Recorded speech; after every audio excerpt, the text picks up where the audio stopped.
We got this video here called Ethan Klein is a Self-Sabotaging the H3 podcast. There was no A in the title. I added it just for a little flair. It's from Smart Avocado. Obviously, you know, put the link in the stream and everything. So let's see what we got here, because I definitely agree with the general sentiment that he is self-sabotaging. That he is self-sabotaging.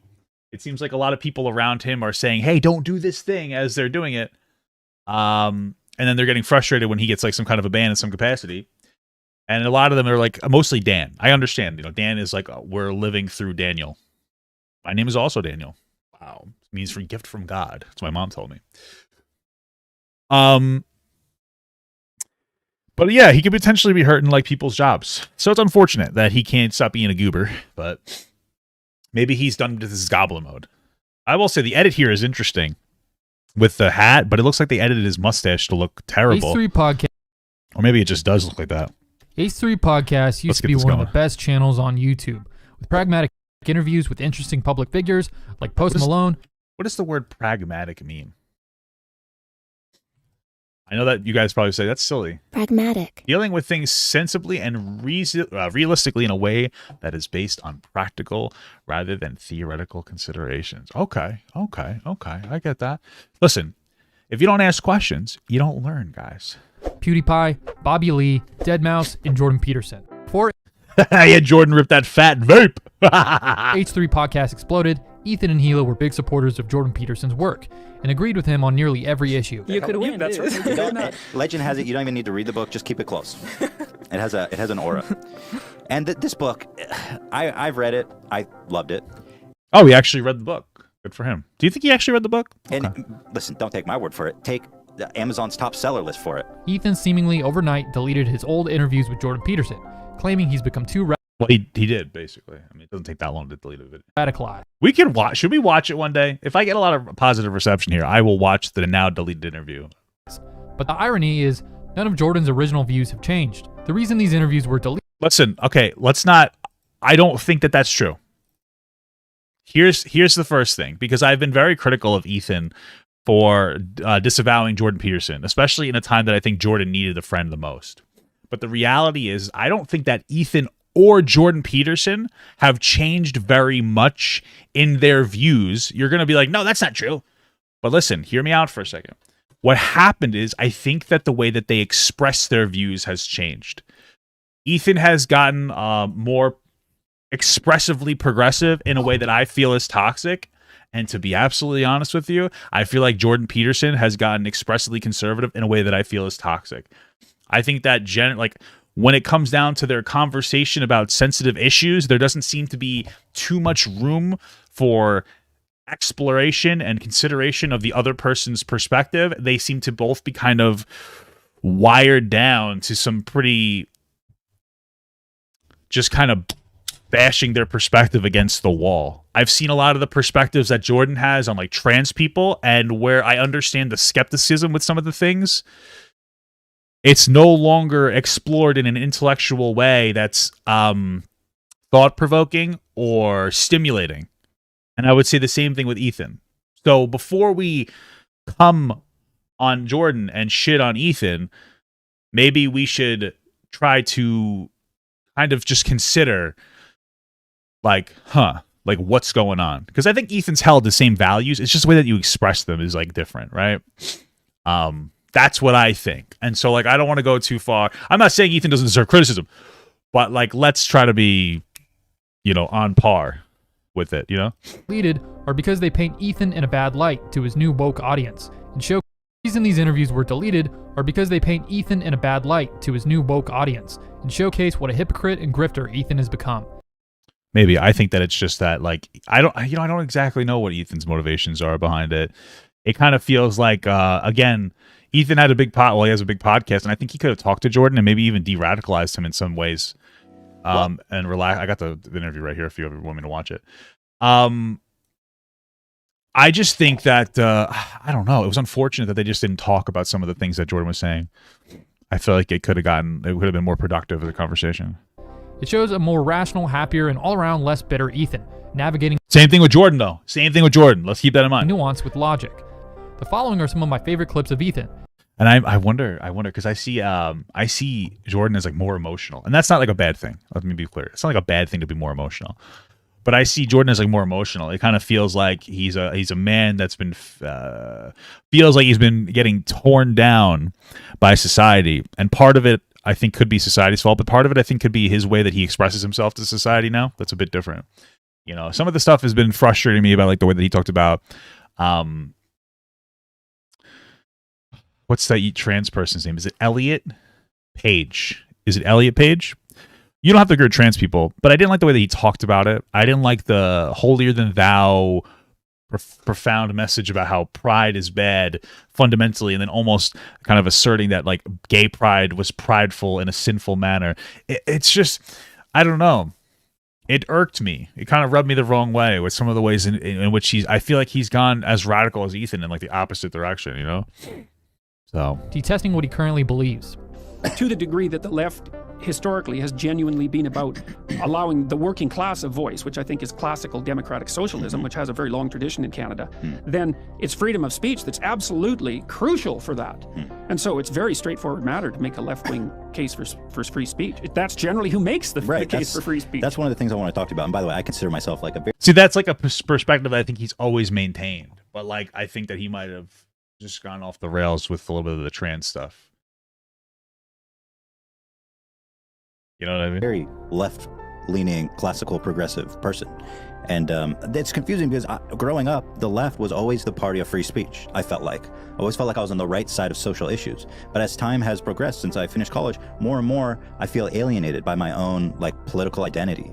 I feel like it's just like a shame to choose someone like you, for example, as their enemy to go after, like when you could actually go after some real hateful people instead, you know? Yeah, well, there's no distinguishing any. Wait, who are you saying he tries to be a high intellectual? Jordan Peterson is very intelligent, I think, especially when it comes to his field. I just think that sometimes when it comes to some social issues, he can have some very radical perspectives. Like, he's a very smart guy. I think people like to pretend that he's dumb because he might have some opinions that are, you know, less than stellar. But, like, not everybody is going to be perfect. You know what I mean? And I again, you know, my thing is, for me, I think that Jordan is somebody who's displayed that he can have reasonable, intelligent conversations. So, like, if I was ever able to talk to him about some stuff, that'd be cool. And not that that would ever happen. I'm a fucking nobody, but you know, that is more powerful than attacking him. If somebody can be reasonable, because if you could talk to him, you could talk to his audience, and I think that you could probably like have like a really fruitful conversation. Everybody can be calmed down. That I think is better than anything else. Like, there is a power, there is a strength in conversation. There are some people who are beyond conversation, but like Jordan isn't one of them. Anymore, you know, it's if you're not with us, then you're a white supremacist. It's like, right, yeah. Okay, well that stacks up the old white supremacists pretty high. You don't necessarily want to be doing that. It's just they're possessed. I think well, that's a good well, analogy. you get possessed by ideas. You know, there's white supremacists. It's like, right, yeah. Okay, well that's distinguishing anymore. You know, it's if you're not with us, then you're a white supremacist. It's like, right, yeah. Okay, well that stacks up the old white supremacists pretty high. You don't necessarily want to be doing that. It's just they're possessed. I think that's a good well, analogy. you get possessed by ideas. You know, there's this is something I learned really from Carl Jung, the psychoanalyst. You know, he said people don't have ideas have people. And that's worth thinking about for about 5 years, because it's very frequently the case, you know. This is some interesting. It's so interesting because I look at Ethan and Jordan as like the opposite side of the same coin. You know what I mean? You have the very intelligent, articulate Jordan Peterson, who has very school learned with also incredible life experience, versus Ethan, who is not that, but not in a bad way. Ethan was our common everyman that would just try to look at something and be like, this looks like this to me. And I respect both of those perspectives, because I think that those mesh very well, especially when it's intelligently. When you have like the intellect mesh with the common man and they can have a really nice, fruitful conversation, everybody can understand it, right? Doesn't that make sense?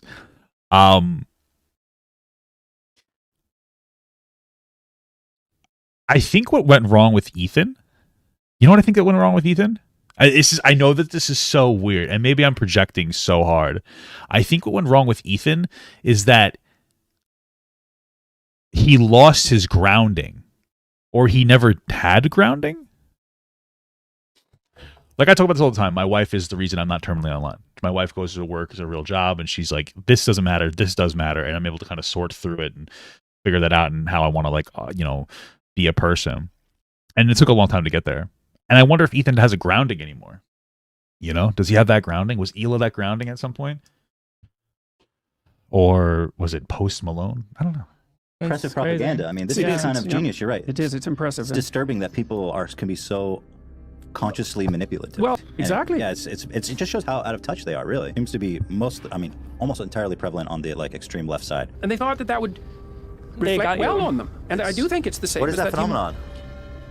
It's ideological blindness. Yeah, it's just that blindness from nothing. Yeah, well, you surround yourself with people who think exactly the same way you do. Yeah, circle jerk. Yeah, exactly. Oh. And then I wish with this evil music there was like a thunderbolt and Hassan showed up in the background of like, and then like there was a Hassan overlay. You know what I mean? That would have been pretty based. Kind of a shrinking. Oh yeah, it's a terrible shrinking. Oh yeah, well that's partly why ideologies get so out of hand, is because you surround yourself with self-reflecting material. You're not traveling. You're not traveling a bit. Exposing yourself to No. There's no yin yang. And the circle gets tighter because one of your friends.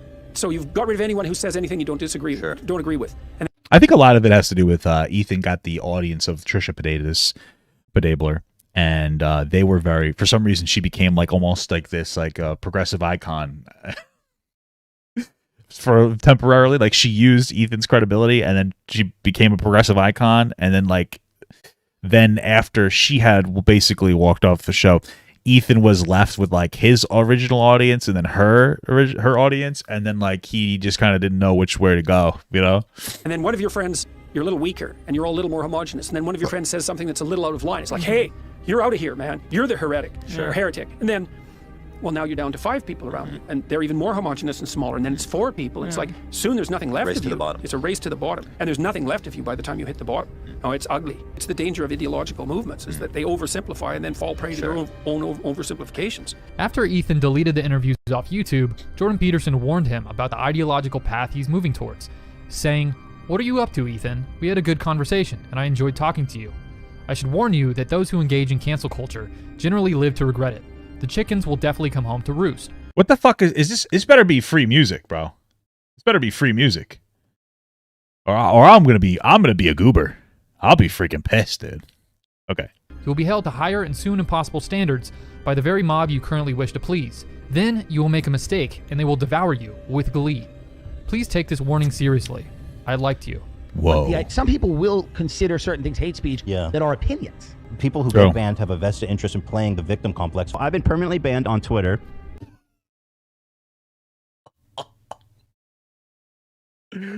I'm sorry.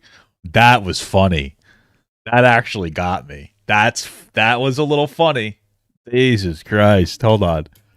People who get banned have a vested interest in playing the victim complex. I've been permanently banned on Twitter. On top of that, that was a good one. That was like, to me, that was what this whole video was made just to hit Ethan with that fucking banger of a zinger right there. That was funny. Oh my God. Okay. He doesn't even meet his own standards when it comes to saying problematic things. His channel has been through several defamation lawsuits for slander. Yeah, but he's won all those, right? So I guess you wouldn't technically be able to hit him with that. And he's gotten away with it all. But the more comfortable Ethan gets, the more confident and arrogant he becomes. True. Thinking he is above the cancel culture he supports. I'll be honest, I get a little brazy. What was the other one with the Kevin Hart? Ethan Klein celebrates after winning Thriller lawsuit over Kevin Hart comment. Oh, okay. When I don't have a strike. Yeah. Because you can let your hair down and say stuff like, named Ethan Klein. And he said that if there was another Holocaust, I should be gassed first. Listen, I've been doing this for 10 years, okay? You get strike. It's such an intense guy. Listen. First of all, Ben Shapiro's come out very adamantly against Kanye West. I do understand where Ethan came from with the joke. I also understand why they would punish him for that joke, because it was a bit over the line. But I generally am pretty in defense of edgy jokes, So the joke there was Kanye. This was the start of the anti-Semitism arc Kanye is on, and I think at the time people didn't think that it was as anti-Semitic as it is, but it is. We just saw Kanye West. We just saw Ye West tell us that like the Holocaust didn't actually happen. If you're like, that's not true, it is objectively true. I watched the entire Alex Jones interview. You can go watch my reaction to it. That's not an exaggeration. That's actually a thing that he had said. I could direct you to a short that I had because I edited up a short of all the anti-Semitic shit that he said from that thing, but they took it down because, and I understand why. That being said, Candace Owens was aligning herself with Kanye, and Candace Owens works for Daily Wire. Ben Shapiro runs the Daily Wire, or he's a founder of it in some capacity. And so the joke was that, you know, basically he is co-signing what's going on here because at the time he was silent about what was going on. And so since he's going to allow his platform to be used in a way that allows somebody like Kanye West a platform to speak anti-Semitic stuff, that's where the joke comes from. Was like, I hope you're the first one to die in the Holocaust. Is it edgy? Sure. Do you have to like it? No. But I understand where it's coming from. You know what I mean? I understand the core of the joke. Obviously, Ben is a disavowed Kanye at this point. Good thing. But that's where it comes from. Here and there, but I know what I'm doing. That's true. I'm not going to get permanently banned. He's participated in doxing culture, one of the most dangerous things a person with a platform can do, and even accidentally dox the wrong person in a fit of resentment live on his show. I'd like to know who this guy is, man. Yeah, so this was Amaranth's husband, and this is a big problem what he did. Ethan thought he was doxing Amaranth's husband because he seemed to be very abusive on that stream with Amaranth. Problem is that if you actually think he's really abusive, doxing him just means Amaranth's more in danger. Ultimately, when it comes for advocation for anything, whether it's a social issue or a person, what you need to do is focus on building up the person or the group of people rather than breaking down other people. That's a fun little song we sang, right? Amaranth, her husband, seems very suspicious, like a character from Among Us. Now, I don't know their personal life. I don't know how they want to, operate that. It's her decision on what she wants to do and how she wants to do it. If she wants to stay with him and go through couples counseling and therapy, that's her decision. And there's absolutely zero moral judgment from my perspective onto her because marriage just can be hard. I believe she filed for divorce, but you get my point. The reality is, though, is that this thing happened and it's about supporting Amaranth rather than trying to break down the husband, right? And so by sending doxing to him, all you're going to do is you're going to potentially hurt her. And the same thing where if you're an advocate for men, you shouldn't focus all your attention on shitting on women. You should focus on building up men. If you're an advocate for women, you should focus your energy on building up women rather than shitting on men. This is like a thing that people need to understand about the way that advocacy works in all ways. Advocacy is supposed to be founded on building people up, not breaking people down. A lot of our advocacy becomes that. Advocacy for black issues has recently, unfortunately, become about shitting on white people rather than building up black people. You can complain and shit and come about that, but that's the reality. When you're focused more on explaining to white people that they have a special privilege, and like I get it, white people have better outcomes, but when you're focused more on being like, you have white privilege and white people have done everything wrong and white people this, white people that, rather than trying to build up black people, you're just being antagonistic at that point. And I know that like you might be upset about that, but that's the reality. It makes white people uncomfortable when you say they have white privilege. The reality is, I think it's better to say that black people have a disprivilege, just because of a history of systemic racism. But you understand, like sometimes it becomes like when we're engaging in and when we're doubling down and tripling down on defending the usage of the word cracker rather than like trying to build black people up, it feels like we're not focused on the right thing. How does being normalizing the usage of a word that's meant to try to be hateful? You can't hurt me though. How does that help black people? Oh well, doesn't help them at all, right? You get the point. When you focus on breaking somebody down and then you win in breaking that person down, you won. But did that victory help the group that you're trying to advocate for? Oh no, it didn't. Okay, so like you got a fake win. You have a false win. Building up people with tearing them down and dehumanizing them is so much more simpler. Yeah, so it is much simpler. That's the thing. You know what I mean? We get these virtuous fake wins when we tear another group down, but it doesn't build our group up. It doesn't build the group you're trying to advocate for. It's what it is, right? You want to have better outcomes for different people, BIPOC people or different marginalized groups. Focus on building them up. It's just some advice. It's been my advice. Hi, bro. I'm so glad we actually found his identity. Are you guys 110% confident this is the right person? You guys find out who the real guy is, and I'll show him. God damn. Timing you out. That is literally a dox account that you're sharing in our chat right now, so please stop spamming that. Don't send him anything. No, I'm not talking Just about... They banned me from their chat, by the way. Wasn't that kind of cringe? They banned me before I even ever posted in there on my main account. Now I'm on my secondary account, which is now the new main account. So, but I gave them $5 membership. They banned me. I couldn't even speak in there. I know that I got banned because I accidentally subscribed on my this account, which used to be the secondary account, and I could talk in there. I'm like, oops, I don't have my verification. So I signed up again, and I was like, hey guys, and it wouldn't let me talk. They freaking banned Papa Gut. Ethan Klein. They banned Papa Gut. They banned him from the chat. Why would they do that? Why would they do such a thing? Why would they do such a thing? Fear. Fear in their eyes. Come. Stop talking about harassing this guy. Well, what are you talking about? I'm not harassing anybody. I'm just hypothetically wondering. You know? Y'all ready for a week off? Nice. What? You think I'll get banned for that? Yes, absolutely. Encouraging your fans to harass somebody in You're real the life. one that keeps saying I'm encouraging. I'm just wondering hypothetically. Nobody's encouraging. Okay. Nobody do that. We got something we need to address. Yeah, I never got to say anything. Like I said, I was able to subscribe on my secondary channel for the $5 and talk in the chat. But when I realized I subscribed on the wrong channel, I went to the other channel. I went over and spent another $5 to say like, hey, what's up, guys? Because they were talking about people they might have wanted to talk to in the future. And I'm like, this could be cool. Let me advocate for myself. You know, I'm a smaller creator, but why not? What's the worst that happens? I get ignored in a sea of comments. They had banned me. But one day, I will be recognized. And that day might be in 2024. 2023 will be a year of growth. Okay? Oh, it's your birthday tomorrow. Happy birthday, brother. Yes, or sister. Or this As I sister. predicted, our fans are harassing the wrong person. Wait.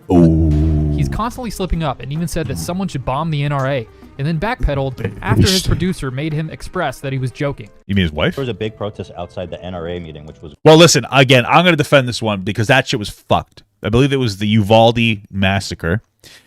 And somebody went to a school with a gun and shot 19 students and 2 teachers. And first of all, police, it took them like 45 minutes to respond. Fuck you. I'm not trying to be an asshole, but it is not a child's job to die. It's not a teacher's job to die. It's a police officer's job to die. And I'm not saying I want them to die because that's horrible. But at the end of the day, when there's a fucking mass shooting, who's the first on the chopping block? The person who's signed up for and trained to do this thing, or the person that's trying to literally go through puberty? I don't know. Hot take. That you're not even close to puberty, but you get my point. And there was an NRA meeting in the same state in like the same week, and so he was frustrated. And is it okay? Was it right? You could say no. Do you think his ban was deserved? Sure, but I get where the joke's coming from. It was frustrating, bro. Could you imagine that somebody died because some fucking dumbass kid was able to grab a gun with like no real checks, and everybody was frustrated? You know. That's fucked. But I see why he got banned. I understand why YouTube put their foot down on that one. I'm fine with that. But I understand where they came from. You know what I mean? Good. Do we have any insight into what they're actually talking about there at the NRA meeting that's today in Texas? Someone should bomb that building. Can we cut it back? I got a little carried away there. Nobody bombed the building. All right, I take that back. Let's fucking bomb that building with kindness and love and peaceful protest. Yeah. Let's systematically execute every single one of those motherfuckers with protest and nastily but firmly worded emails to our Damn. Come on, bro. representatives. By the way, I'm joking. No violence. Took it too far.